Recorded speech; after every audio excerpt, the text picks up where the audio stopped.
সব প্রক্রিয়া একদম সঠিকভাবে অ্যাজ পার কনস্টিটিউশন হয়েছে, সে কারণে এই নির্বাচনকে কোনোভাবে স্থগিত করার কোনো রকমের কোনো সুযোগ নেই এই বলে আমরা সাবমিশন রেখেছি এবং এটাতে মাননীয় চেম্বার জজ আদালত সন্তুষ্ট হয়ে ওনারা স্টেটাকে বর্ধিত করেছে।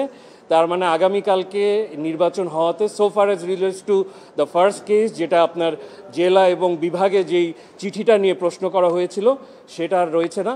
ইলেকশন উইল প্রসিড এবং ওই চিঠির কার্যকারিতাও এটা বহাল থাকবে।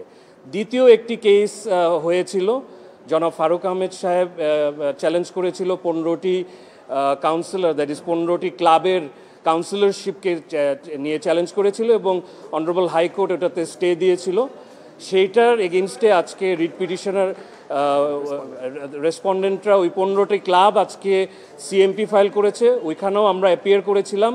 কোর্টকে আমরা সাবমিশন রেখেছি যে আমরা কোনোভাবেই নির্বাচনকে বাধাগ্রস্ত করতে চাই না, বাকি সব পুরোটুকু সিদ্ধান্ত কোর্টের এখতিয়ার। কোর্ট এটা সন্তুষ্ট হয়ে ওই কেসেও স্টে দিয়েছে এবং কাউন্সিলরশিপ তাদেরকে ফেরত দিয়েছে। তার মানে এটাই দাঁড়ালো যে আগামীকালকে বিসিবির যে নির্বাচন হবে সেই নির্বাচনে ওই 15টি ক্লাব যার ভোটিং রাইটসটাকে স্থগিত করা হয়েছিল তারা ভোট দিতে পারবে।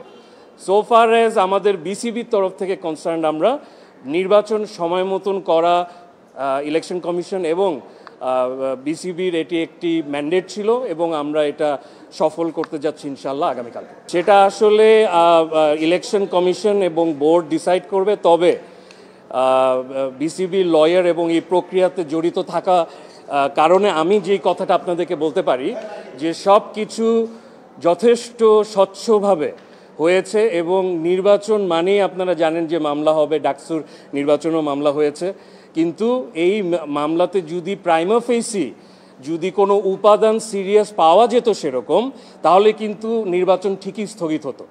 নির্বাচন যেহেতু অনারেবল চেম্বার জাজ স্থগিত করেনি, তার মানে প্রাইমা ফেসি আপনাকে বুঝতে হবে যে এই প্রক্রিয়া যেগুলোকে চ্যালেঞ্জ করা হয়েছে সেগুলো আসলে সঠিক ছিল। হ্যাঁ, এটা ঠিক যে হাইকোর্টে এটাকে বিচার করার জন্য ফেরত পাঠিয়েছে এবং হাইকোর্টে যেই রায় হবে আমরা আশাবাদী যে সেখানেও অনারেবল চেম্বার জাজ যেভাবে করেছে সেভাবেই এটা ডিসাইডেড হবে এবং এই নির্বাচন অ্যাকচুয়ালি ভ্যালিড হবে। অভিযোগের জবাব একটাই যে এরকম কোনো কিছু ঘটার কোনো সুযোগই নেই।